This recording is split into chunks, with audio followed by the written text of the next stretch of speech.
Hello అండి అందరికీ.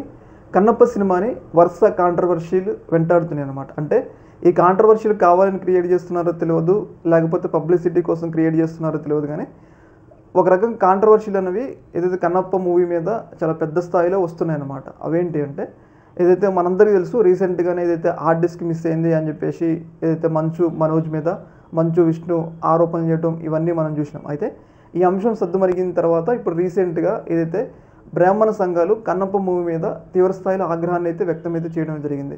వాళ్ళు ఈ స్థాయిలో కన్నప్ప మూవీ మీద ఆగ్రహం వ్యక్తం చేయడానికి కారణం ఏంటి అంటే, ఏదైతే కన్నప్ప సినిమాలో ఒక 2 క్యారెక్టర్లు ఉన్నాయంట. ఆ క్యారెక్టర్ల పేరు వచ్చేసి పిలక గిలక. ఈ 2 క్యారెక్టర్లు కూడా బ్రాహ్మణుల్ని అవమానపరిచే విధంగా ఉన్నాయి, కించపరిచే విధంగా ఉన్నాయి. ఈ యొక్క క్యారెక్టర్లను తొలగించాలి సెన్సార్ బోర్డు.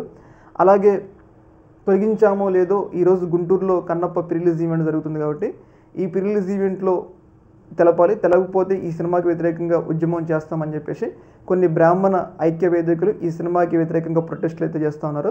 అలాగే ఈ క్యారెక్టర్లు ఉన్నాయో లేవో అనే అంశం మీద హైకోర్టుకు కూడా వాళ్ళు వెళ్ళాలని చెప్పేసి ప్రయత్నాలు అయితే చేస్తున్నారు. అలాగే మోహన్ బాబు మీద, మంచు విష్ణు మీద వాళ్ళు తీవ్రస్థాయి ఆగ్రహం వ్యక్తం చేశారు. మొదటి నుంచి కూడా మంచు మోహన్ బాబు ఏదైతే బ్రాహ్మణులను కించపరచడమే జయంగా పెట్టుకుంటూ ఇప్పుడు కన్నప్ప సినిమాలో కూడా ఆ రకంగా ప్రయత్నాలు చేస్తుందని చెప్పేసి వాళ్ళు తీవ్రస్థాయిలో ఈ సినిమాకి వ్యతిరేకంగా తమ ప్రొటెస్ట్లు అయితే తెలియజేస్తున్నారు అన్నమాట. మరి దీని మీద కన్నప్ప టీం స్పందిస్తుందో లేదో చూడాలి.